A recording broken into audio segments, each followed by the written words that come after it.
I was on my way to the meeting regarding my late husband's inheritance. When I got into the car, a homeless man ran up and shouted, "Ma'am, do not start that car, your daughter-in-law." My blood ran cold, but when I arrived at the meeting later, that leech fainted the moment she saw me. I was about to start the engine when I heard him. A heart-wrenching scream that cut through the morning like a knife. "Ma'am, do not start that car." My hands froze on the steering wheel.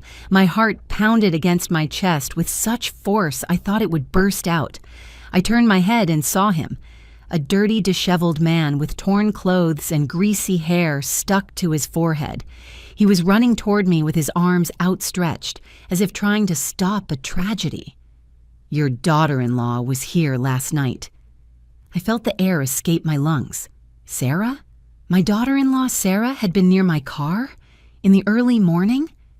The man slapped the window with open palms, leaving dirt stains on the glass. His eyes, sunken and red, looked at me with an urgency I could not ignore. It was not the look of a madman. It was the look of someone who had seen something terrible. "Do not start it, please. I saw what she did." I lowered the window just a few inches, my breathing ragged. What did you see?" I whispered. He took a step back, trembling. She and a man in a suit opened the hood. They had a small bag. I was there, on the corner. Nobody sees me, but I see everything. My fingers released the keys. They fell into my lap with a metallic clatter that sounded too loud in the silence that followed. Everything started to make sense in a horrible way. Michael, my husband, had died just 3 weeks ago. A massive heart attack, the doctors said. But I knew something didn't add up. Michael was strong. He took care of his health. He didn't drink. He didn't smoke. And suddenly, he vanished in the hospital, surrounded only by Sarah, only by her. And now this man, this stranger living in the shadows of the city, was telling me that my daughter-in-law had touched my car in the middle of the night. "Why are you telling me this?" I asked, my voice still broken. He lowered his gaze. "Because your husband was good to me once. He gave me food when everyone else spit on me. And last night I dreamed of him. He told me to take care of you." My eyes filled with tears. Michael. Always so noble, always so generous. And now, even from wherever he was trying to protect me. I got out of the car with trembling legs. The morning sun hit my face, but I felt cold, a cold that came from deep inside. I walked to the front of the car. I opened the hood with clumsy hands, and what I saw took my breath away. A wire was cut. Not broken, cut. With precision. And next to the engine, hidden among the metal parts, was a small plastic bag with a clear liquid that smelled like gasoline. My entire body began to shake. If I had started that engine, if I had pressed the accelerator, everything would have exploded. I would have exploded. I let myself fall against the car, my knees weak and my vision blurred.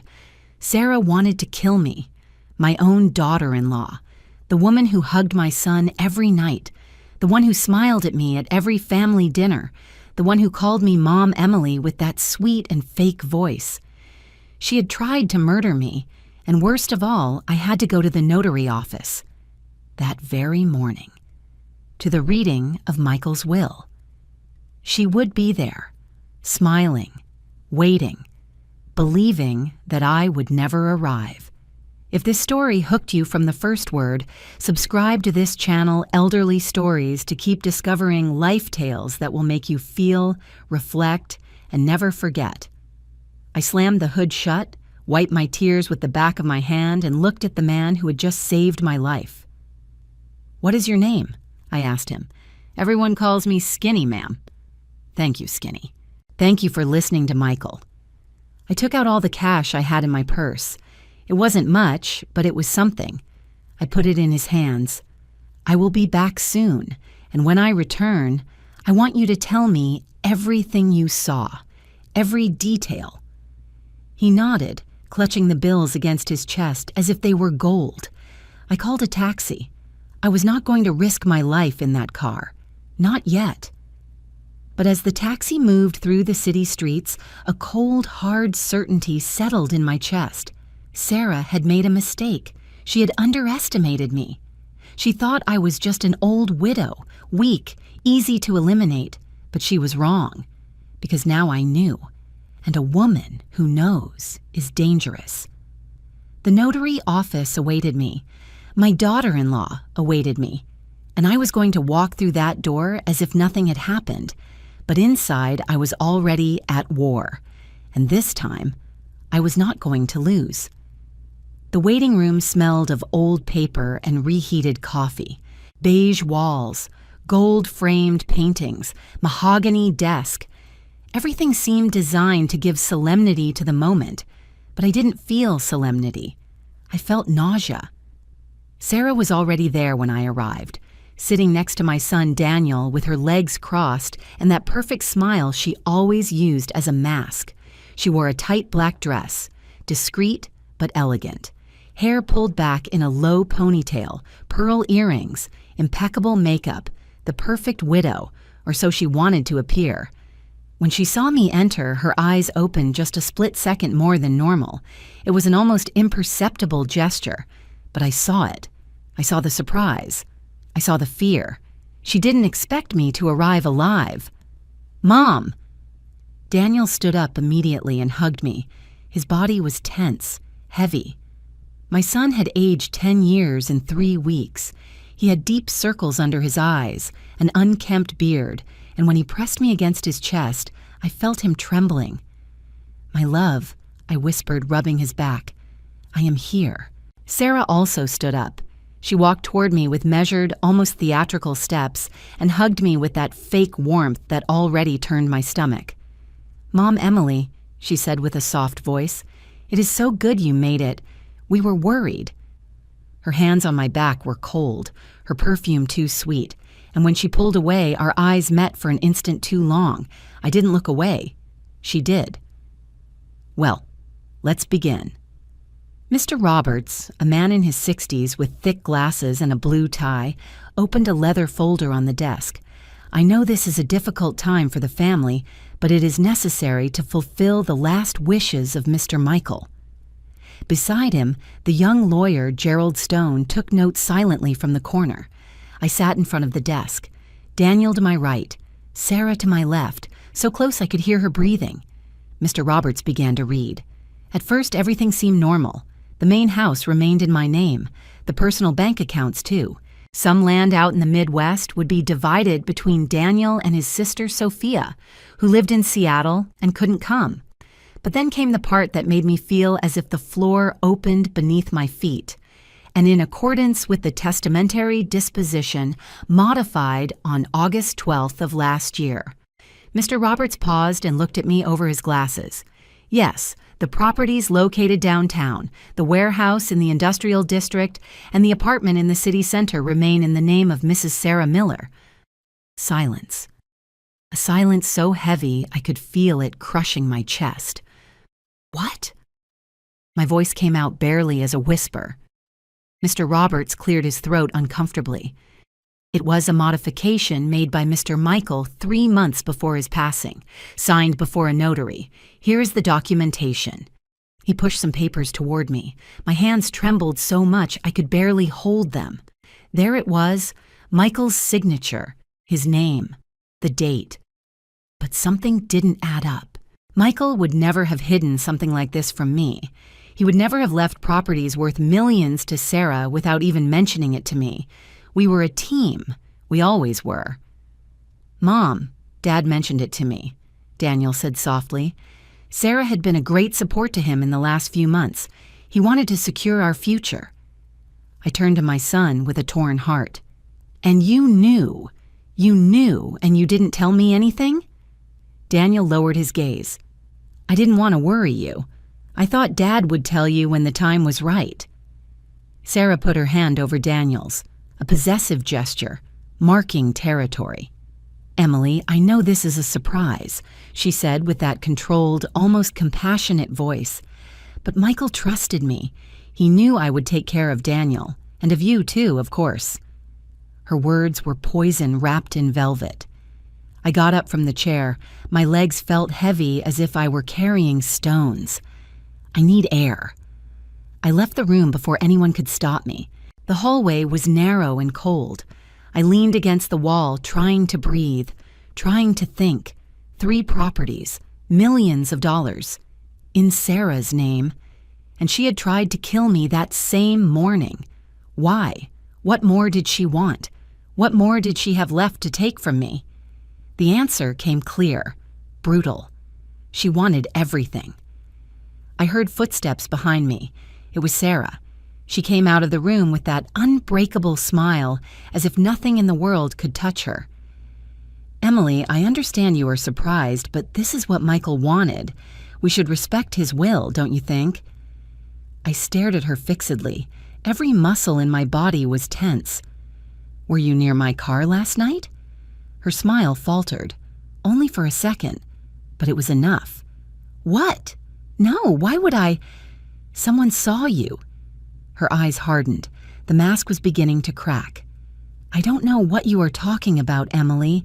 Maybe the stress is affecting you. You should rest." She turned around and went back to the room, leaving me alone in that frozen hallway. But something had changed in me. I was no longer afraid. I had clarity. Sarah had planned all this. She manipulated Michael. She forged documents. She tried to kill me. And now, in front of a notary, she was collecting her loot. But she made a mistake. She left me alive. And I was going to use every second I had left to unmask her betrayal, recover what was mine, and make her pay for what she did to Michael. I went back to the room. I sat down. I signed what I had to sign. But inside, the war had already begun, and this time I was going to fight until the end. The following days were a silent nightmare. I returned to my house, that house that Michael and I built together 30 years ago, and everything seemed different. The walls no longer protected me. The furniture, the paintings, the framed photos. Everything seemed to whisper the same question to me. What really happened? I couldn't sleep. I couldn't eat. Every time I closed my eyes, I saw the bag of gasoline hidden in the engine. I saw Sarah's smile. I heard her sweet and poisonous voice. And then, the rumors began. It was at the market where I heard it for the first time. I had gone early to buy vegetables, trying to maintain some normality in my shattered life. Mrs. Miller, who sells fruits and vegetables at the corner stand, greeted me with that uncomfortable smile people put on when they don't know what to say. "Mrs. Emily, so good to see you. How are you?" "Here, Mrs. Miller," little by little. She nodded, but her gaze avoided mine. She arranged the tomatoes on the tray, nervous. "Listen, is it true that—" She stopped, swallowed saliva. "No, sorry, I shouldn't meddle." Something in my chest tightened. "What is true, Mrs. Miller?" She lowered her voice, leaning in barely closer. "They say that Mr. Michael didn't die of a heart attack. That something strange happened at the hospital." I froze. The bag of vegetables almost fell from my hands. "Who says that?" "It's just that—" "People talk, Mrs. Emily. They say your daughter-in-law went to the hospital every day, alone, and that the doctors never really knew how to explain what happened. Such a healthy man, just like that." She made a gesture with her hand, as if something vanished into thin air. I didn't answer her. I paid, took my things, and left there with my heart beating in my ears. But it didn't end there. At the pharmacy, the cashier looked at me with pity. At the bakery, 2 ladies stopped talking as soon as I entered. And on the corner of my street, I saw the neighbor from number 12 talking to another woman. When they saw me pass, they lowered their voices and turned away. But I managed to hear. "They say the daughter-in-law already kept 3 properties. Poor Mrs. Emily, and she treated her like a daughter." Every word was a stab. It wasn't just that Sarah had betrayed me. It was that the whole neighborhood knew, or at least they suspected it. And I didn't have proof, only intuitions. only a huge void where my trust used to be. That night, alone in the house, I sat at Michael's desk. It was an antique piece of dark wood with deep drawers and a desk lamp he used to review contracts. I opened the first drawer. Papers, old bills, electric receipts. The second drawer, notebooks, pens, a photo of us on vacation in Florida, smiling under the sun. My eyes filled with tears. "Michael, what did they do to you?" I whispered. Then I saw something I hadn't noticed before. In the third drawer, all the way at the back, was a manila folder. It was hidden under some old architectural blueprints. I pulled it out with trembling hands. Inside were bank statements, but they weren't the ones I knew. It was an account I had never seen, in the name of Michael and Sarah. I felt the world stop.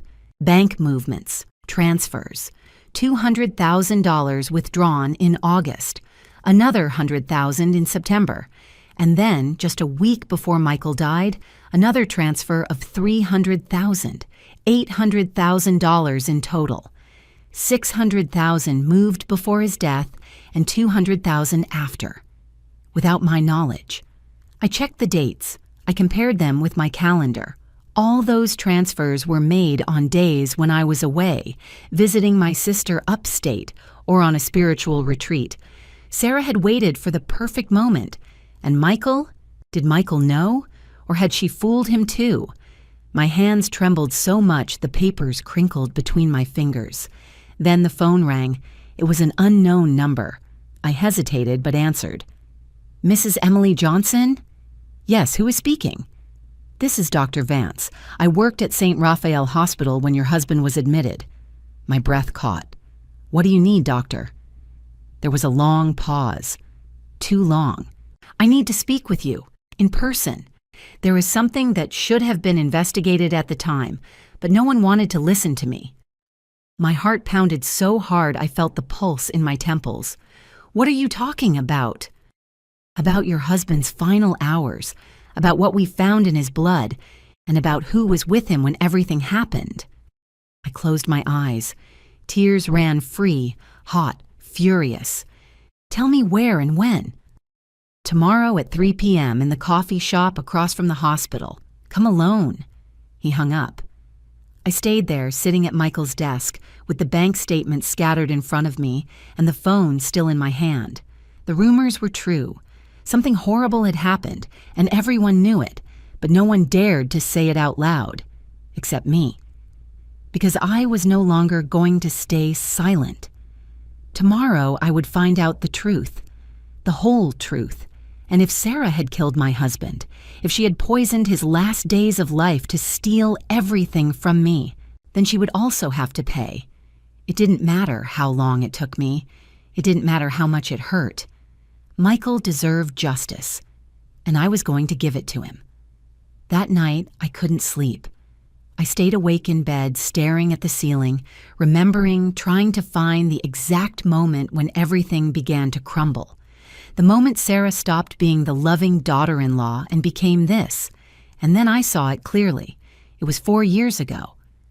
Daniel arrived home one Sunday with her, hanging on his arm, smiling as if she had won the lottery. She was 28 then. He was 32. "Mom, Dad, I want to introduce you to someone very special." Sarah entered our living room with sure steps, almost rehearsed. She wore a white dress with small flowers, loose hair falling in perfect waves over her shoulders, low heels, natural makeup, everything calculated to look innocent. "Nice to meet you, Mrs. Emily." She extended her hand with a warm smile. "Daniel has told me so much about you." Michael was charmed from the first moment. "What a polite girl," he told me later when they left, "and you can tell she loves our son." I didn't say anything, but something in my stomach wasn't calm. Maybe it was the way her eyes scanned the house when she entered, not with curiosity, with evaluation, as if she were measuring every piece of furniture, every painting, every inch of our life. Maybe it was the way she touched the porcelain vase in the entryway and asked, with that sweet voice, "Is this antique? It must be worth a fortune." Or maybe it was simply a mother's instinct, that uncomfortable tickle that tells you, This person is not who she appears to be. But Daniel was in love. And when a son is in love, mothers become invisible. They got married 6 months later, a big expensive wedding which Michael and I paid for almost entirely. Sarah said her family couldn't contribute much because they came from a humble situation. We, of course, understood. Or so we believed. After the wedding, things changed little by little. So slowly you barely notice. Like when a plant withers, it doesn't die all at once. It fades leaf by leaf. First it was the family dinners. Sarah always had an excuse to arrive late or leave early. I have work. I have a headache. Daniel and I have plans. Then she started having opinions on everything. Mother-in-law, don't you think this living room needs a renovation? It looks a bit outdated. Michael, I've seen some incredible properties downtown. You should invest before the prices go up. Daniel told me you have land out of state. Wouldn't it be better to sell it and put that money to work? She always talked about money, about investments, about properties. And Michael, who was a noble but trusting man, started listening to her. She is smart, Emily, he told me. She has a vision for business. I tried to warn him, more than once. Michael, that girl only talks about money. Doesn't that seem strange to you? He laughed. You are exaggerating, my love. She just wants to help. But I wasn't exaggerating. I remember the day I found a credit card in Michael's jacket pocket, a card I didn't recognize. I checked it. It was in his name, but Sarah was the authorized user. Expenses, thousands of dollars in clothes, restaurants, trips, all paid for by my husband. When I confronted him, Michael got uncomfortable. I lent her the card a couple of times, for emergencies. Emergencies? I showed him the statement. A $5,000 handbag is an emergency? Emily, please, she's our son's wife. What do you want me to do? Tell her no? That was the first time we fought about her, and it wasn't the last. Sarah began visiting Michael at his office. Just to ask for advice, Daniel said. But I knew there was something more. I saw how my husband arrived home quieter and more distant each time. One day I found him in his study, head in his hands. What's wrong, my love? Nothing, I'm tired. Michael, talk to me. He looked up. His eyes were tired, sad. I signed some papers I probably shouldn't have signed. My heart stopped. What papers? Sarah asked me to help her with an investment. She said it was urgent, that Daniel was worried about the future. I just wanted to help. How much? $200,000. I felt the floor open beneath my feet. Michael, are you crazy? I know it was stupid, but she said she would pay it back, that it was just temporary. Of course, she never paid back anything. And when I tried to talk to Daniel, he defended her. Mom, you are being unfair. Sarah isn't like that. You don't know her like I do. Daniel, open your eyes. That woman is using your father. Enough! His voice exploded in the living room. You have always distrusted her, since day one. You know what? Sarah was right. She said you would never accept us being happy. Those words broke me, because they weren't my son's words. They were her words, coming out of his mouth. Sarah had poisoned him, not with substances, with ideas, with lies, with that terrible ability some people have to make you doubt your own reality. And while I was losing my son, Michael was getting sick. It started with fatigue, then dizziness, then stomach pains that the doctors couldn't explain. It's stress, they said. Rest more. But I knew it wasn't stress, because every time Sarah visited him, Michael got worse. Until one day in the hospital, while I was visiting my sick sister, Michael had a massive cardiac arrest, and the only person who was with him at that moment was Sarah.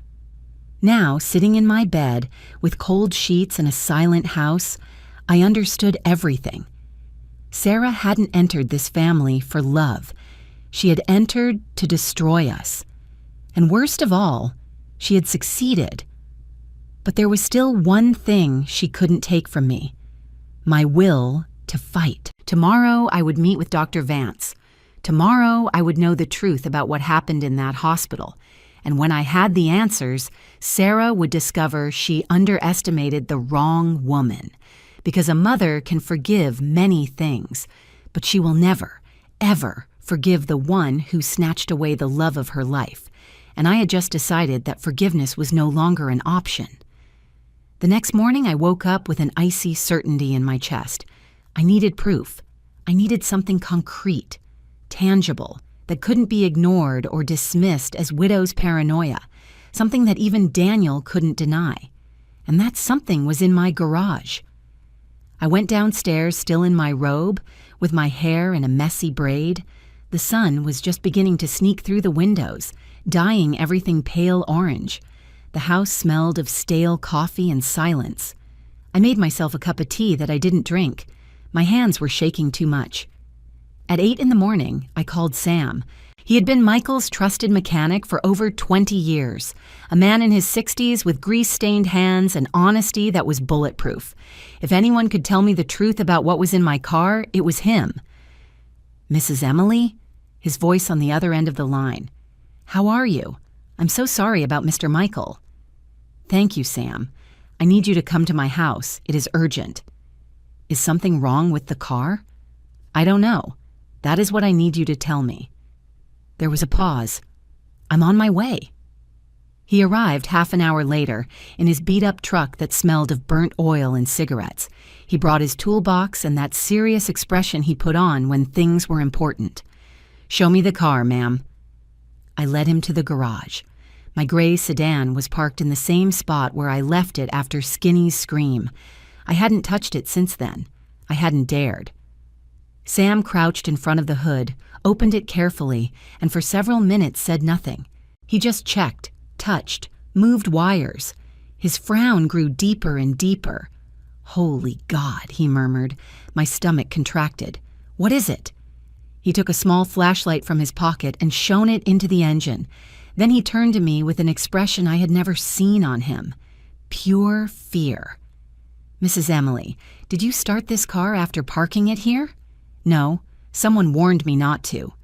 "Thank God." He wiped his hands on a dirty rag and signaled for me to come closer. "Come, look at this." I approached, although every step was an effort. I didn't want to see, but I had to. Sam pointed to a wire cut cleanly, almost surgically. "This is the wire that connects the ignition system to the fuel pump. It is cut, not broken, cut with something sharp, a razor, probably." I felt my throat close up.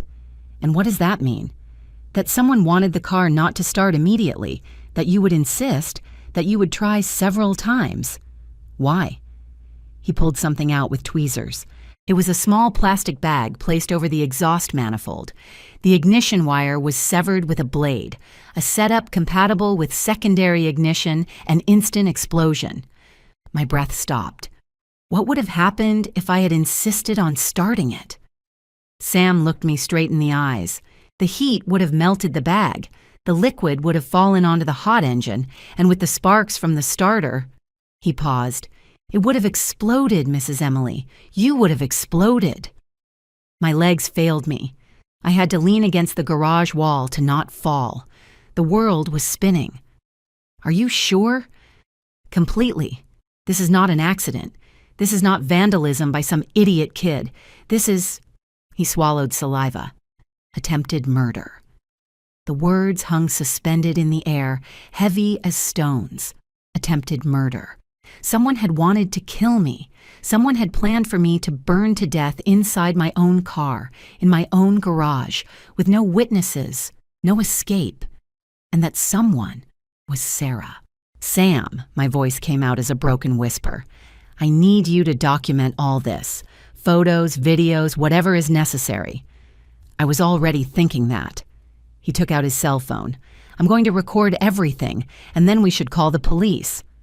"No, not yet." He looked at me confused. "Mrs. Emily, this is serious. If someone tried..." "I know, but I need more proof. I need this to be irrefutable because the person who did this..." My voice trembled. "Is my daughter-in-law. And if I am going to accuse her, I need there to be no doubt. None."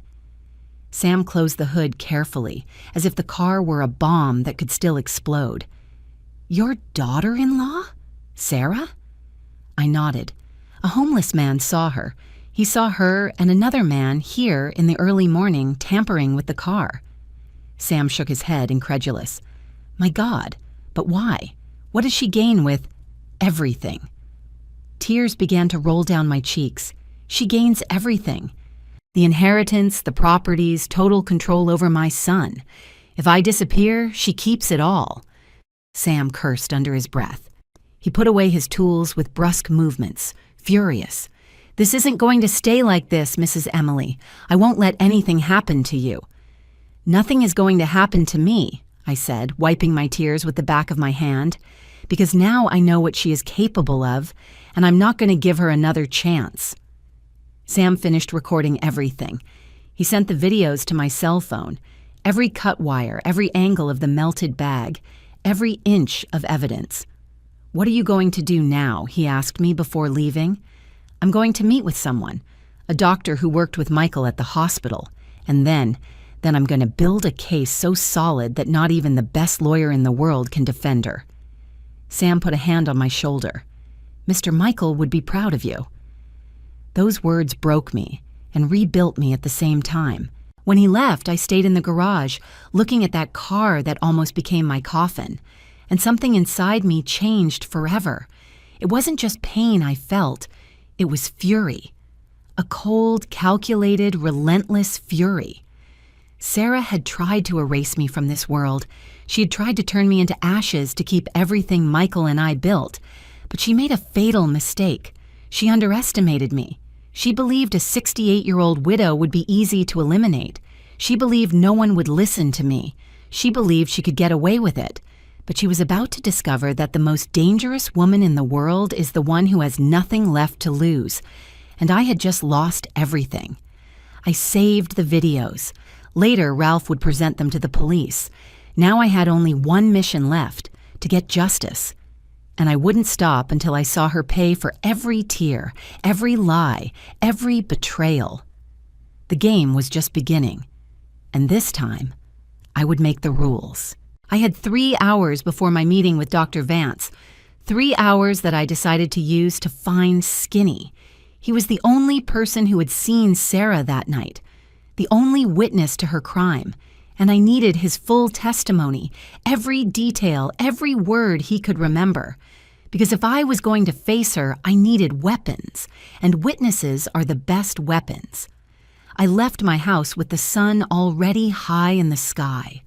I carried my purse across my shoulder, cash, and a determination that burned inside me like fire. I looked for him first on the corner where I had seen him that morning. He wasn't there. I asked a street corn vendor, "Have you seen a skinny man with dirty clothes who usually hangs around here?" The vendor looked at me with suspicion. "Why are you looking for him?" "He saved my life. I want to thank him." His expression softened. "Sometimes I see him by the market or in the park, near the back benches. Several of them sleep there." I thanked him and walked toward the market. My legs weren't as strong as before, but the urgency gave me strength. I passed the fruit stands, the meat counters, the bakery, the smell of freshly made tortillas mixed with flowers and fish. And then I saw him. He was sitting on the ground, leaning against the back wall of the market with a plastic bag by his side. His head was down, eyes closed. For a moment, I thought he was sleeping, but when I approached, he looked up. His eyes recognized me instantly. "Ma'am," he murmured, trying to get up. "No, stay there."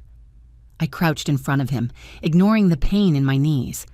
"I came looking for you." He blinked, confused. "For me?" "Yes. I need you to tell me everything you saw that night. Everything, omitting nothing." Skinny swallowed saliva. His hands were trembling. "I already told you, ma'am. I saw your daughter-in-law and a man. But I need more." "At what time exactly? What did that man look like? What else did they do?" He lowered his gaze, nervous. "I don't want problems." I took out my wallet and put $500 in his hand. His eyes opened wide. It's not for problems. It's for justice. That money is yours, and there will be more if you help me stop her." He stared at the bills as if he couldn't believe they were real. Then he quickly put them in his pocket and took a deep breath. "Okay, I'll tell you everything." "Go ahead." "It was around 2 in the morning. I was there on the corner of your street. I always sleep there because there are fewer police to chase me away. I was half asleep when I heard a car parking near your house. I peeked out. It was a black car, elegant. 2 people got out, a woman and a man." "What did the man look like?" "Tall, wearing a dark suit, short hair. I couldn't see his face well because he was wearing a cap, but he walked like someone used to giving orders. Do you understand me? With his back straight, without fear." I nodded, absorbing every word. "And the woman? That one I recognized. I've seen her at your house before. It's your daughter-in-law. She was wearing black pants and a hooded jacket, but I saw her well when she passed under the street lamp. It was her, for sure." "What did they do?" "They approached your car. The man opened the hood. I don't know how, maybe he had tools. They were there for about 10 minutes. She shone light with her cell phone. He put his hands in the engine. They spoke quietly, but I could hear a little." "What did they say?" Skinny closed his eyes, concentrating. "She said, 'Is it ready?' And he replied, 'Yes, but you have to make sure she tries to start it several times. If not, it won't work.' And she said, 'She will. She's always stubborn.' And then they laughed. My blood froze in my veins. Stubborn. She knew me. She knew that if my car didn't start the first time, I would insist. 1, 2, 3 times until it exploded." "Anything else?" My voice came out barely as a thread. "Yes, before leaving, she gave him something, an envelope, and the man said, 'With this, we are even.' Then they got in the car and left." "Did you see the license plates?" "No, ma'am, it was too dark, but the car was a BMW, one of those new ones, black, with chrome rims." I opened my purse and took out my cell phone. "Could you recognize the man if you saw him again?" "Maybe. I don't know. Like I said, I didn't see his face well." "And if I show you photos?" "Could be." I started thinking. Who was that man? An accomplice? A lover? Someone Sarah paid to do her dirty work? "Skinny, I need you to do something for me, something very important." He looked at me with those tired but attentive eyes. "Tell me." "I want you to come with me to a safe place. I'm going to pay for a hotel room for you for a few days, and I need you to write down everything you just told me, with all the details you remember. Can you do it?" "I don't write very well, ma'am." "It doesn't matter. I'll help you. But I need your testimony recorded, because the time will come when you will have to repeat this in front of other people. Do you understand?" He nodded slowly. "In front of the police?" "Maybe. Or in front of a judge?" Skinny turned pale. "Ma'am, I can't get involved in those things. I have a record, petty theft, nothing serious, but if they see me in court—" "Nothing is going to happen to you." I put a hand on his shoulder. "I promise you I will protect you, but I need you to help me, because that woman not only tried to kill me, she also killed my husband, and if we don't stop her, she will do it again." His eyes filled with something resembling compassion. "Your husband was good to me. He treated me like a person, not like trash. Then help me get justice for him." There was a long silence. The noise of the market continued around us. Voices, laughter, the tapping of knives against wooden boards.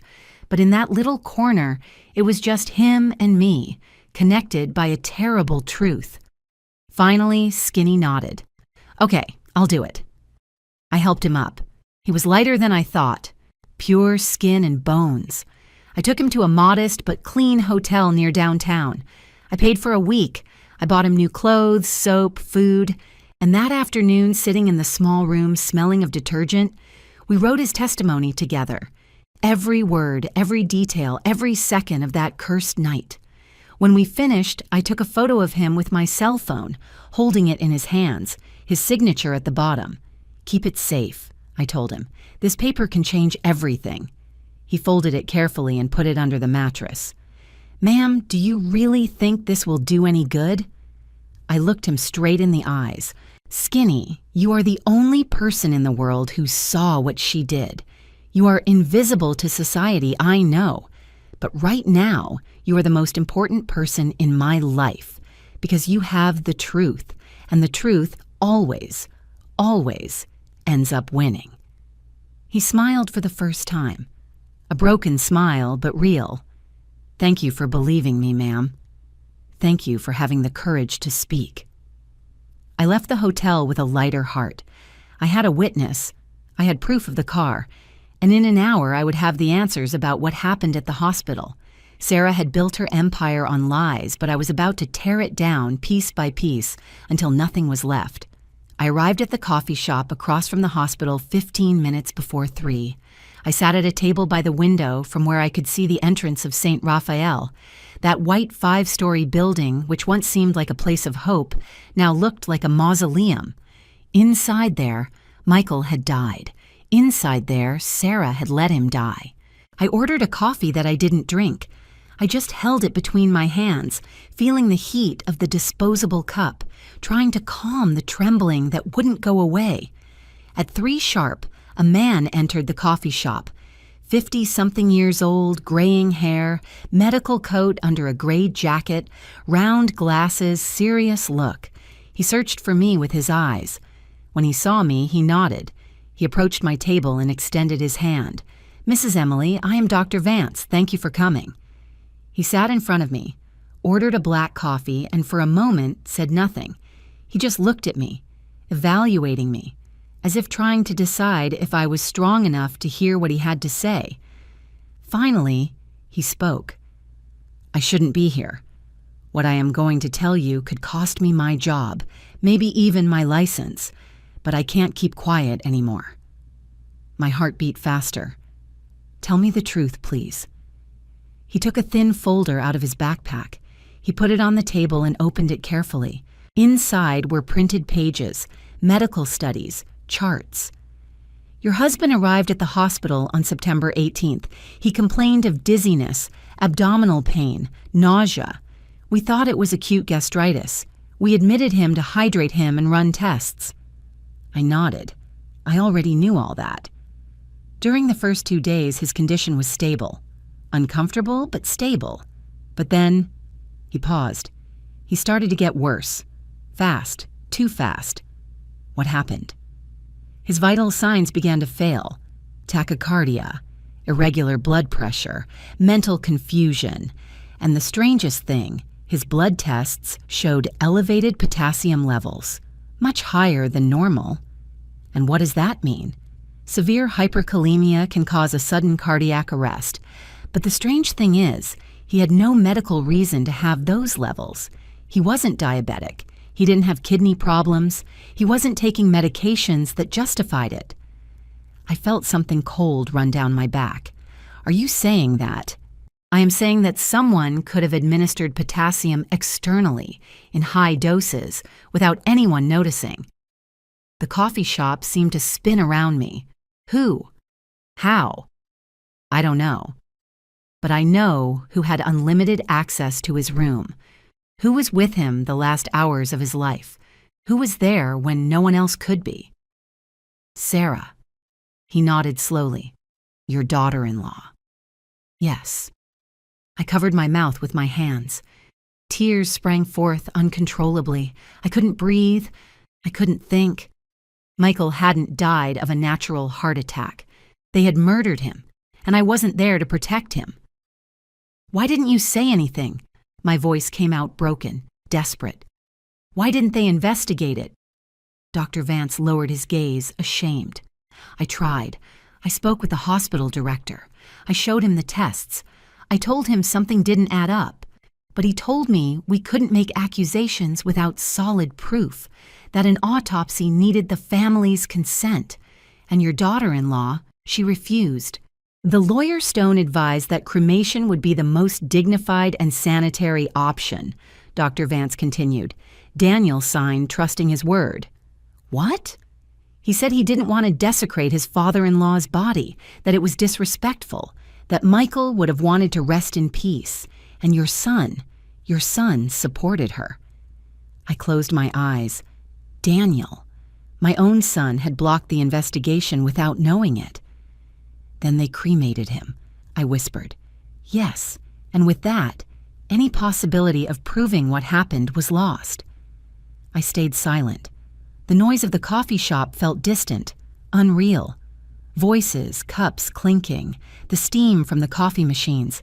Everything felt like a dream from which I couldn't wake up. Doctor, do you believe she did it? He looked me straight in the eyes. Yes, I believe your daughter-in-law poisoned your husband. I can't prove it. But in 25 years of my career, I have seen many deaths. And this one wasn't natural. Tears rolled free down my cheeks. How did she do it? It could be with potassium supplements. They are easy to get, sold without a prescription. In normal doses, they are harmless, but in high doses, mixed in food or drink, they are lethal. And the worst part, they leave very little trace, especially if the body is cremated. I felt empty, as if someone had ripped out my soul. He trusted her, I said with a trembling voice. Michael trusted everyone. It was his greatest virtue and his downfall. I am so sorry, Mrs. Emily. Can I keep these documents? He pushed the folder toward me. They are copies. Use them as you need. If this goes to trial, I will testify. I don't care what happens to me. Your husband deserves justice. I squeezed his hand tightly. Thank you. You don't know how much this means to me. When Dr. Vance left, I stayed sitting in that coffee shop for almost an hour. I couldn't move. I couldn't cry anymore.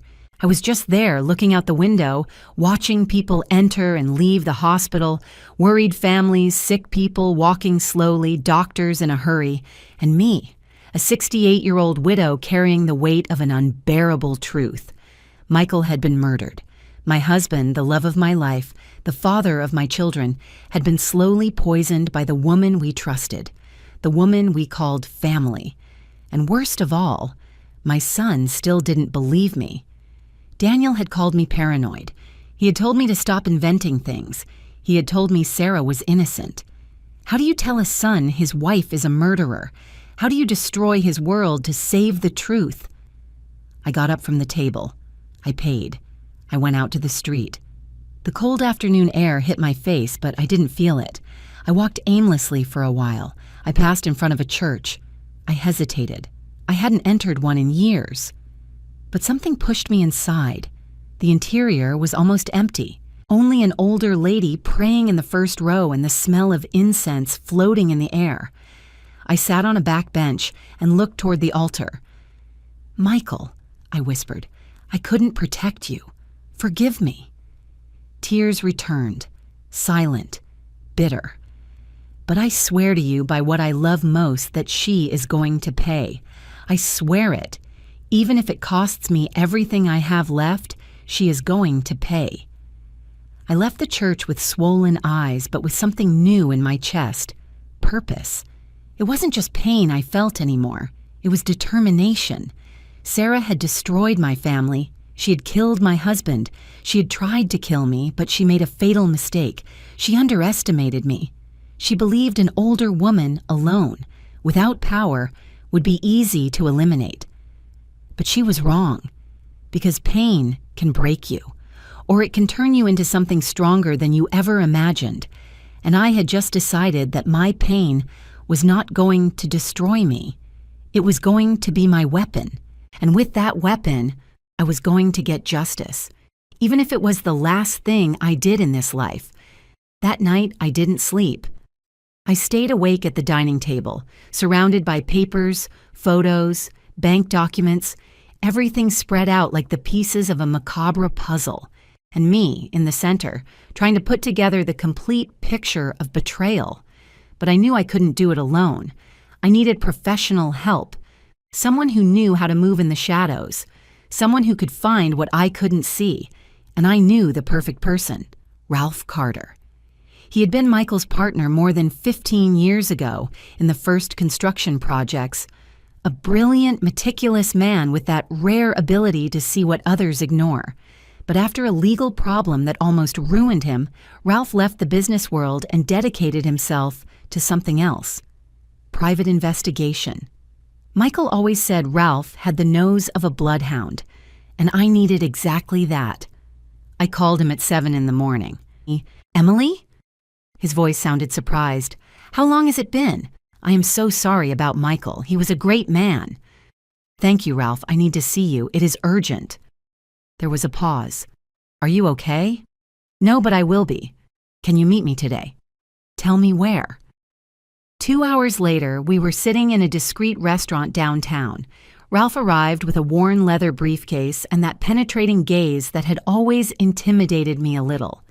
52 years old, short hair with gray at the temples, 3-day beard, dark suit without a tie. He sat in front of me and went straight to the point. "What do you need?" I told him everything, every word, every detail. Skinny's scream, the cut wire, the bag with gasoline, the modified will, the rumors in town, the meeting with Dr. Vance, the poisoning, the bank transfers. Ralph didn't interrupt me a single time. He just listened, taking notes in a small notebook with a black pen. His eyes never stopped looking at me. When I finished, he closed the notebook and exhaled slowly. "This is serious, Emily. Very serious. I know. If what you say is true, your daughter-in-law is not just a thief, she is a murderer. That's why I need proof. Proof a judge cannot ignore. Proof that forces my son to open his eyes." Ralph leaned back in the chair, thoughtful. "How much money do you have available?" "Whatever is necessary. Because this isn't going to be cheap. We are going to need to trace bank accounts, get phone records, investigate her past, maybe hire surveillance. And everything has to be done with absolute discretion. If she finds out you are investigating her, I know, she could disappear, or worse, try to kill me again." "Exactly." I took out a check I had prepared that morning. $5,000. I put it on the table. "This is just the advance." Ralph looked at the check. Then he looked at me. "Are you sure you want to do this? Because once we open this box, there is no turning back. What we find can change your life forever." My life already changed, Ralph. I already lost my husband. I already lost my son's trust. I almost lost my own life. I have nothing else to lose except my dignity, and I don't plan to give that to her. He smiled slightly, a sad but respectful smile. "Michael was right about you. He always said you were the stronger of the two." He took the check and put it away. "Okay, I accept the case. But we are going to do this my way. No emotions, just facts. Just solid evidence. Agreed?"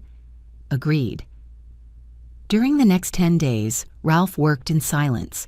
I continued with my normal life, or at least pretending to. I went to the market. I visited my sister. I tended the garden. I smiled when necessary. But inside, every second was a torture of waiting. Ralph called me every 2 days to update me. First call. I found something interesting. Sarah is not really named Sarah Miller. She changed her name 8 years ago. Her original name was Sarah Mendez, and she has a record. What kind of record? Minor fraud. 10 years ago, she was accused of swindling an older man in Ohio. The case was closed because the man died before the trial. My blood ran cold. Died? Heart attack. At least that's what the death certificate says. But the coincidences start to be too many, don't you think? Second call. The transfers you found aren't the only ones. There are more. Many more. It matched what I had already found. $800,000 in total. $600,000 before his death and $200,000 after, all made during the last year, all to accounts Sarah controlled. But the interesting thing is that some of those transfers were made from his personal account after he was hospitalized. That is impossible. He was unconscious. Exactly, which means someone had access to his banking passwords, and there is only one person who could have had them. Third call. I hired surveillance. Sarah has met 3 times in the last week with a man. Same guy your witness describes. Tall, dark suit, black BMW. I got photos. I'm sending them to you. Minutes later, the photos arrived on my cell phone, and what I saw left me breathless. The man in the suit was Gerald Stone, corporate lawyer, specialist in inheritances and wills, and the same lawyer who was present the day of the will reading at the notary office. Everything started to fit. Gerald had helped Sarah forge the documents, change the will, move the money, and probably he was the one who cut the wire of my car that night. It wasn't just a conspirator, it was a complete network. 4th call, the most important one. Emily, I need you to come to my office. Now. I found something you have to see. I arrived in less than half an hour. Ralph was waiting for me with the computer on. On the screen were scanned documents. Look at this. He zoomed in on the image. It is the modified will, the one read at the notary office. Yes, I already saw it. Now look at this. He opened another document. This is Michael's signature on old contracts. Look at the slant of the M, the shape of the O, the space between the letters. I saw it. Now look at the signature on the modified will. The comparison was evident. It wasn't the same signature. It was good, very good, almost perfect, but it wasn't identical. It's fake, I whispered. Correct. Michael never signed that will. Someone did it for him, and that someone is very professional, probably Gerald. Lawyers know how to copy signatures.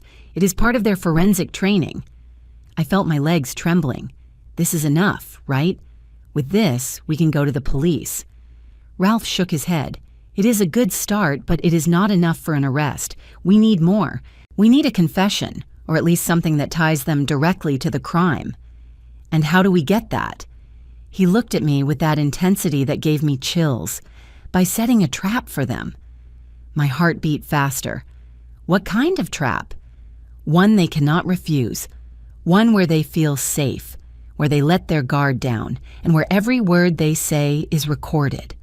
I smiled for the first time in days. Tell me what I have to do. And so began the final phase of my revenge. I was no longer just a widow looking for answers. I was a woman armed with proof, with witnesses, with a plan. And Sarah was about to discover that the worst mistake you can make in life is to underestimate someone who has nothing left to lose. Because when a woman decides to fight for her truth, there is no lie strong enough to stop her. And I was just getting started. The plan was simple, but dangerous. Ralph designed it with surgical precision. Every detail, every movement, every word I would have to say. You have to make her feel like she won, he explained in his office, that you are no longer a threat, that you gave up. Only then will she lower her guard. And how do I do that? Call her. Invite her to dinner. Tell her you want to make peace, that you are tired of fighting, that you want to sign the distribution of the shares in peace and move on with your life. The mere idea of faking kindness with her turned my stomach. I don't know if I can. Ralph put a hand on my shoulder. I know it is difficult, but it is the only way. If you confront her directly, she will run. Or worse, she will hire better lawyers and bury everything. We need her to feel safe, to talk. And when she talks, we will catch her. I took a deep breath. And the cameras? I'm going to install 3. One in the living room, hidden in the wall clock. Another in the dining room, in the decorative plant. And one more in the kitchen, just in case. High-definition audio, HD video. Everything will go directly to an encrypted server. Even if they destroy the cameras, the recording will be safe. And if she doesn't say anything incriminating? She will.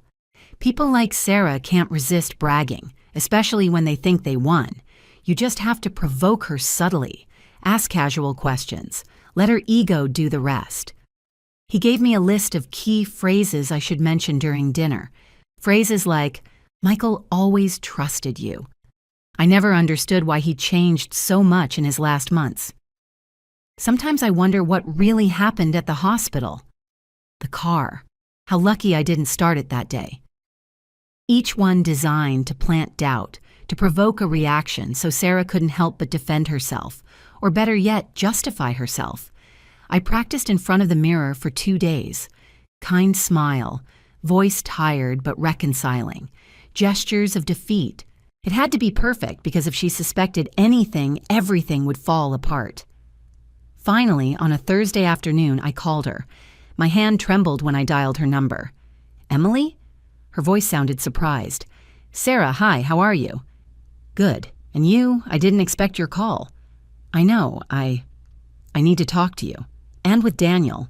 But mostly with you. There was a cautious pause. What is this about? I want you both to come to dinner at my house. This Saturday. I need to make peace. I'm tired of all this pain, of the fights, of the distrust. Michael wouldn't have wanted this. I could hear her mental gears working on the other end of the line. Are you sure? Totally. I want to sign the pending papers, close this chapter, and move on. We all deserve peace, don't you think? Her voice softened. She thought she had won. That sounds perfect, Emily. Daniel is going to be happy to hear this. He has been very worried about you. I know. I am worried about him, too. About all of us. I'll expect you at 8. I'll prepare something special. We will be there. I hung up and released the air I didn't know I was holding. Ralph, who had been listening from the other room, entered with a smile. Perfect. She fell for it completely. Now we just need everything to go well on Saturday. It will go well. Trust the process. On Friday, Ralph arrived early to install the cameras. He worked for 3 hours, adjusting angles, testing audio, making sure everything remained invisible but functional. When he finished, he showed me how it looked from his laptop. The living room, the dining room, the kitchen, everything in split screen, sharp image, clear audio. Remember, he told me before leaving, stay calm. Don't accuse her of anything, just let her talk. The truth always comes out when people feel comfortable. Saturday arrived like a silent storm. I spent the day cooking. I prepared roast beef, mashed potatoes with gravy, and green beans. Daniel's favorite dessert, New York cheesecake. I set the table with the embroidered tablecloth we used on special occasions. Candles, fresh flowers. Everything had to look authentic. At 8 o'clock sharp, the doorbell rang. I opened the door with a smile that hurt my soul. Daniel entered first. He looked tired but hopeful. He hugged me tight. Thanks for this, Mom. Thank you for coming, my love. Sarah entered behind him. Elegant as always. Tight black dress. Heels. Perfect hair. That smile that I now recognized as pure falsehood. Emily, you look so lovely, and it smells delicious. Thank you, dear. Come in. Sit down. We sat at the table. I served the food. We talked about trivial things at first, the weather, the traffic, the news. Daniel seemed relaxed, happy to see us together without fighting. Sarah, on the other hand, watched me, still cautious, still evaluating. Then, while I poured more wine, I dropped the first key phrase. You know, Sarah, despite everything, I know Michael trusted you a lot. She smiled. He was a wonderful man, very generous. He was, sometimes too much. I paused. I never understood why he changed so much in his last months. He became so distant. Sarah took a sip of wine, thoughtful. I think he was tired. Work, stress. You know how business is. Maybe, but it was strange, especially when he started getting sick. The doctors never found a clear explanation. I looked her directly in the eyes. She held my gaze without blinking. Sometimes life is like that, Emily. Unfair, unexplainable. I suppose so. I wiped my mouth with the napkin. I am glad you were with him at the hospital. I wouldn't have been able to bear him dying alone. Someone had to be there. Her voice had an almost proud tone. Someone who knew how to take care of him properly. Daniel interrupted, uncomfortable. Mom, maybe we shouldn't talk about this right now. You are right, my love. I'm sorry. I smiled. It's just that Sometimes I wonder what would have happened if things had been different. Sarah leaned forward, her eyes bright. Different how? I don't know. If I had been there, if I had insisted that more doctors check him. Yes, I made a dramatic pause. If I had started the car that day. The silence that followed was electric. Sarah blinked, only once, but it was enough. "What car?" she asked, but her voice sounded forced. "My car. A few weeks ago. It had a strange mechanical problem. The mechanic said it was almost as if someone had sabotaged it." I laughed softly. "But that would be ridiculous, right?" She didn't answer immediately. Her fingers gripped the wine glass. "Ridiculous," she repeated finally, but her smile no longer reached her eyes. And I knew in that moment that I had her, that every word that came out of her mouth from now on would be recorded, and that the trap had just closed. I just had to wait for her to hang herself with her own tongue, because the truth always finds a way to come out, especially when you push it with the right questions. Dinner continued for another hour. I kept up my role as the tired, reconciling widow. Sarah, on the other hand, was beginning to show cracks, small ones, almost imperceptible, but they were there. She touched her neck nervously. She drank wine faster than normal. She looked toward the door every so often as if she wanted to escape, but most importantly, she talked too much. She started bragging, justifying herself, explaining things no one had asked her. "Michael asked me to take care of his accounts because he trusted me," she said while cutting a piece of cheesecake. "He said I had a better head for numbers than Daniel." "No offense, love." Daniel smiled uncomfortably. "No offense taken, Mom, but it's true. I was always terrible with finances." "I know, honey." I looked at Sarah. "And it is admirable that Michael trusted you so much, although I must confess I was surprised he moved so much money without telling me anything." She left the fork on the plate. They were investments, opportunities that couldn't wait. He understood that. Of course, although I paused as if remembering something. "The bank called me a few days ago. They said there were transfers after Michael was in the hospital, unconscious.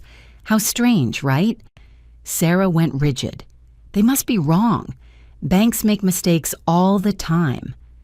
"Maybe," I smiled sweetly. "Or maybe someone had his passwords." Silence fell like an anvil. Daniel looked at us confused, sensing the tension but not understanding its origin. Sarah, on the other hand, stared at me. Her eyes were no longer sweet. They were hard, calculating. "Emily, where are you going with all this?" "Nowhere, dear. I'm just trying to understand how things worked, to close this chapter in peace, like we said." She didn't answer. She just took her glass of wine and drained it in one gulp. Then I decided to throw the final punch. "You know, I met someone a few weeks ago, a homeless man. He told me a very interesting story about a woman and a man in a black suit who were near my car one night." The glass almost fell from her hands. "What?" "Yes. What a coincidence, right? Just the night before I discovered the mechanical problem." Sarah stood up abruptly. The chair screeched against the floor. "I don't have to listen to this. Daniel, we're leaving." But Daniel had also stood up, looking at me with a mix of confusion and anger. "Mom, what is going on? What are you talking about?" "Ask your wife," I said with a calm but firm voice. "This is ridiculous." Sarah grabbed her purse. "Your mother is paranoid, Daniel. I told you. She needs professional help." "Paranoid?" I stood up slowly, keeping calm. "You know what's funny, Sarah? That a paranoid person wouldn't have this." I took out my cell phone and put the photos Ralph had sent me on the table. Sarah with Gerald Stone. In restaurants, in parking lots, in her car. Daniel's eyes widened. "What? What is this?" "Your wife with the lawyer who modified your father's will, the same lawyer who was present at the reading, the same man who, according to my witness, helped her sabotage my car." Sarah stepped back, pale. That proves nothing. Gerald is a colleague, a friend. A friend who helped you steal $800,000. A friend who forged Michael's signature. A friend who tried to kill me. You are lying. Do you want me to call the doctor who treated your father-in-law? The one who found abnormal levels of potassium in his blood? The one who suspected he was poisoned? Daniel took a step back as if he had been hit. No, that cannot be. Sarah turned to him, with fake tears flowing immediately. Baby, don't believe her. She is inventing everything. She is jealous. She has always hated me. But Daniel looked at her differently now, as if seeing her for the first time. For an instant, his voice trembled. I just wanted them to respect me. I was always the guest, never the owner. Then she hardened again. Your father was an idiot. Is it true? His voice came out broken. Did you poison my father? No, of course not. This is madness. Answer me. His scream resonated through the whole house. Sarah opened her mouth. Then she closed it. Her eyes moved from me to Daniel, looking for an exit that didn't exist. And then she did what she could have done. She smiled. A cold, calculating smile, empty of any pretense of innocence. Your father was an idiot, she said with a cutting voice. A foolish old man who signed whatever just to feel important. It was so easy to manipulate him, it was laughable. Daniel recoiled as if stabbed. My God. And you know what? Sarah continued now without breaks. I regret only one thing, not having finished the job with her, too. She pointed at me with contempt. But don't worry, there is still time. She took something out of her purse, a small, silver, sharp knife. Daniel screamed, Sarah, no! But she had already lunged at me. I didn't have time to think, only to react. I moved to the side. The knife grazed my arm, tearing the sleeve of my blouse.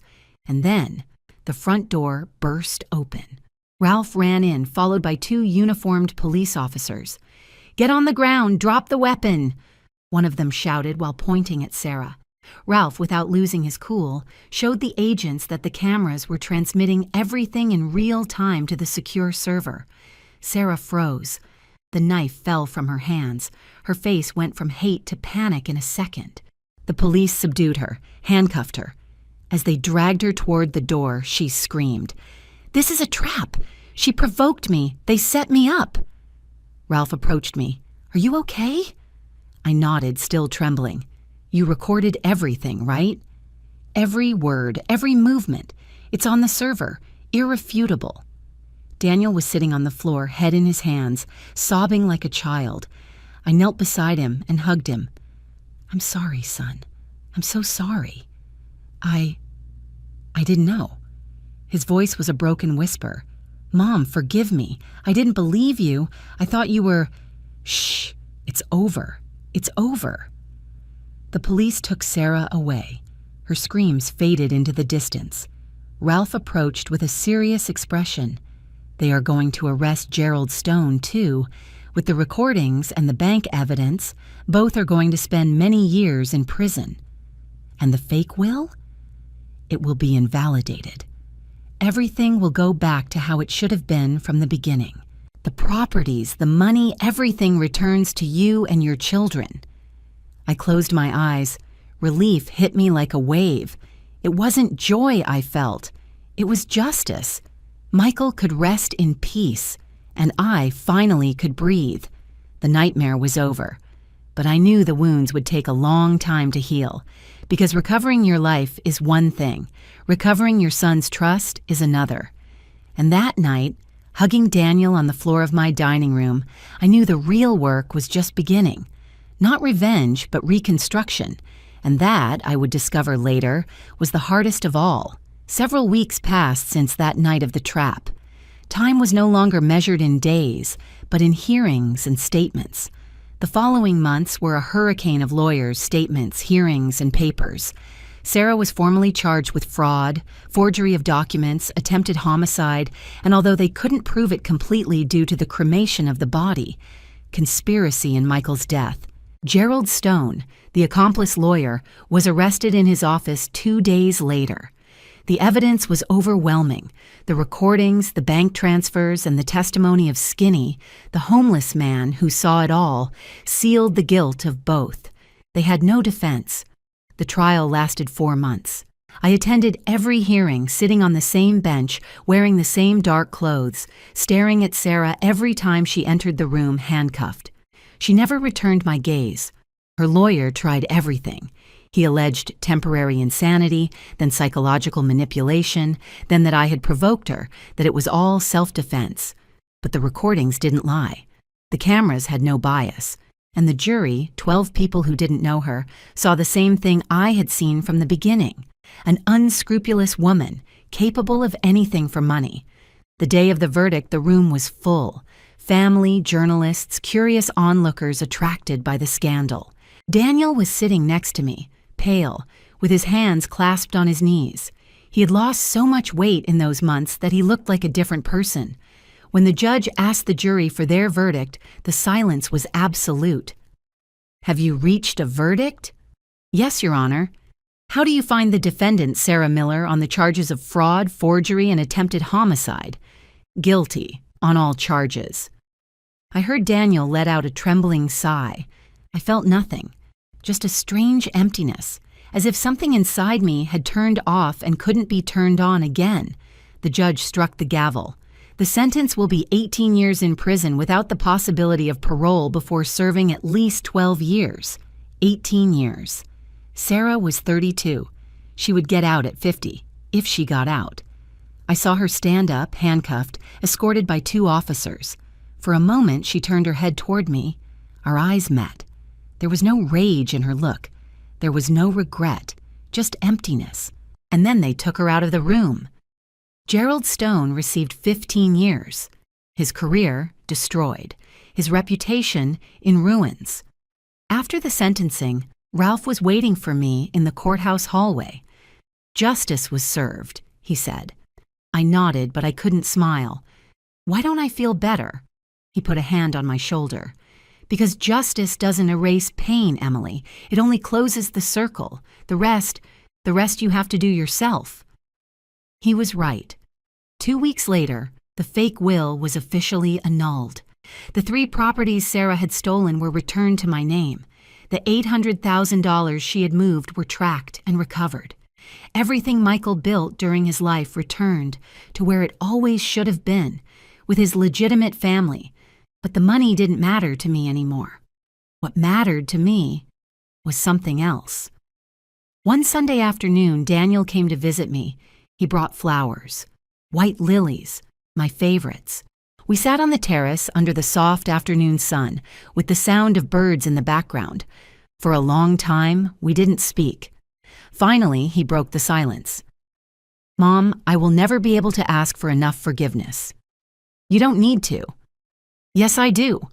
His voice broke. "I failed you. I failed Dad.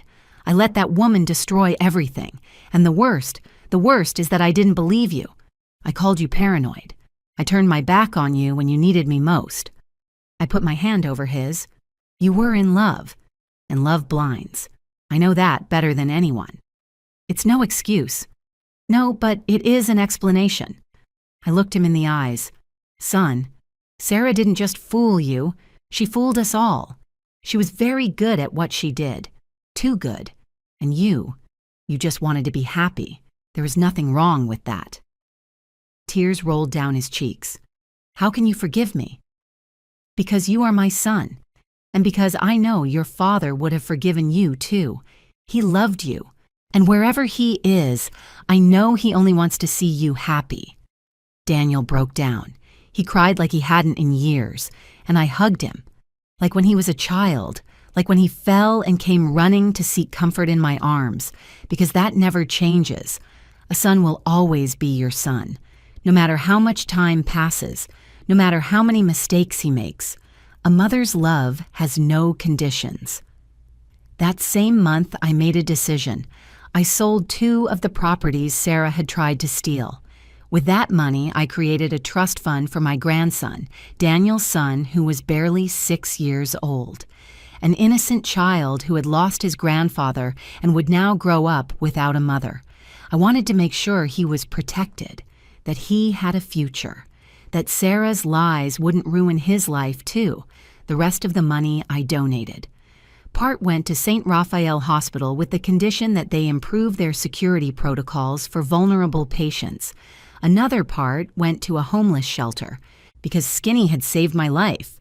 And if he, someone invisible to society, could be my guardian angel, then there were thousands like him who deserved a chance. I didn't do it for recognition.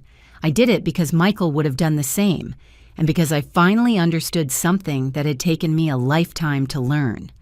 True wealth is not in what you possess. It is in what you do with what you have. It is in how you treat people who can give you nothing in return. It is in sleeping peacefully knowing you did the right thing, even if no one was watching. One afternoon while organizing Michael's study, I found a letter. It was hidden inside one of his favorite books, a letter he never sent, dated 2 weeks before he died. It said, "Emily, if you are reading this, it is because something happened to me. I need you to know that I made mistakes. I trusted the wrong person. I let someone enter too much into my life, into our finances, into our family. And now I am afraid of what might happen. If something happens to me, please trust no one, investigate, fight, because I know you are stronger than you think. You always have been. I love you, and I'm sorry." The letter fell from my hands. Michael knew.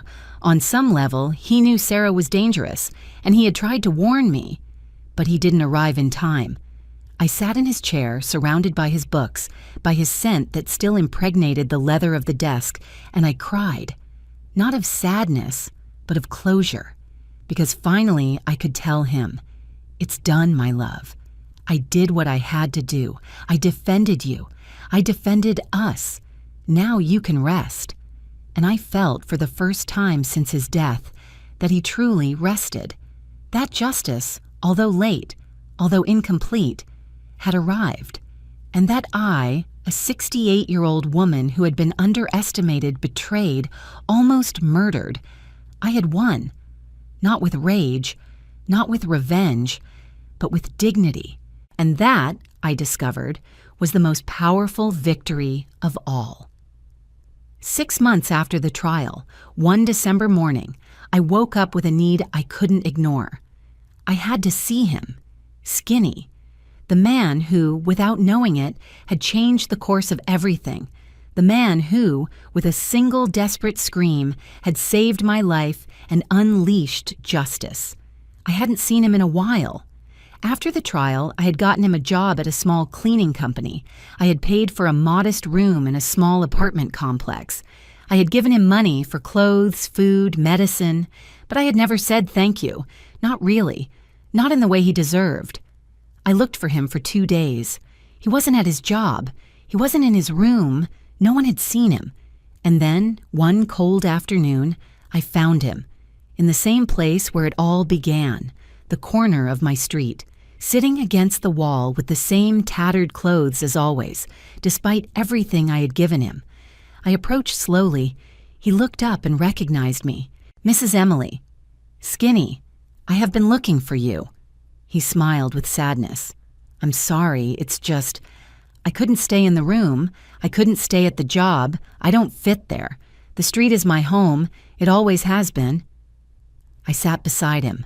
I ignored the looks of the people passing by. I ignored the cold of the concrete. I ignored everything except him. "I didn't come to scold you. I came to thank you." He shook his head. "You have nothing to thank me for. I have everything to thank you for." I took an envelope out of my purse. "Without you, I would be dead. Without your scream, without your bravery, Sarah would have gotten away with it. That is why I want to give you this." I extended the envelope. He opened it with trembling hands. Inside was a check, $50,000. His eyes filled with tears. "Ma'am, I can't accept this." "Yes, you can, and you will, because you earned it. Do what you want with that money. Travel, rest, or donate it if you want. but take it because it is yours, because you saved a life. And that is priceless. He pressed the check against his chest, sobbing silently. It wasn't just my merit, he said through tears. It was your husband. He spoke to me that night. I stayed motionless. What? I dreamed him. Clearly, I was asleep on that corner, and suddenly I saw him, standing in front of me in a gray suit, smiling. He told me, "Take care of my wife. She is in danger. Don't let her start the car." And when I woke up, you were there, getting into the car, and I screamed. I don't know why. I just screamed. Tears rolled free down my cheeks. "Michael," I whispered, "he loved you very much, ma'am. You could feel that in the dream." Very much. I looked at the sky. The gray winter clouds moved slowly. The air smelled of approaching rain. "Thank you, Michael," I said in a low voice. "Thank you for watching over me. Thank you for sending me an angel when I needed it most." Skinny wiped his tears with the dirty sleeve of his jacket. "Ma'am, do you believe in those things?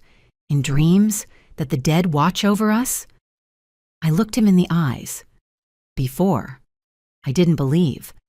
I thought everything was chance, coincidences. But now I know there is something else. Something we cannot see, but is there, watching over us, guiding us. Michael sent me to you, and you saved me. That is not a coincidence. That is love. Love that transcends death. We sat there for a while longer in silence. Just two people connected by an impossible story, by a scream that changed everything. Finally, I stood up. "Take care, Skinny. And if you ever need anything at all, look for me.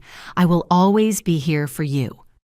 "Same to you, ma'am, although I don't have much to give." "You already gave me everything. You gave me my life." I walked back to my house, with my heart lighter than it had been in months. When I arrived, I sat on the terrace, the same place where Michael and I used to drink coffee on Sundays, where we planned trips we never took, where we dreamed of growing old together. And although he was no longer there physically, I felt his presence, in the wind that moved the leaves of the oak tree, in the song of the birds he loved so much, in the warmth of the sun that sneaked through the clouds. I closed my eyes and spoke. "You can rest now, my love. Everything is fine. Daniel is healing. Our grandson is protected. Sarah paid for what she did. And I am at peace. Thank you for watching over me. Thank you for not leaving me alone. Thank you for loving me so much that you found a way to save me, even from where you are. I love you. I will always love you until we meet again." I opened my eyes, and just at that moment, a white butterfly landed on the edge of the table. It stayed there, motionless, as if looking at me. And then it flew, high, towards the sky. I smiled because I knew it was him, saying goodbye, telling me he could finally rest. And I, a 68-year-old woman who had lost her husband, who had been betrayed by her family, who had been seconds away from dying, I had survived. Not just physically, but with my dignity intact, with my self-love recovered, with my truth defended. And although the road had been painful, although the scars still hurt, I knew something with absolute certainty. It was worth it, because the truth is always worth it, because justice, although slow, always arrives, and because a woman who decides to defend what is hers, what is right, what is fair, that woman is unstoppable.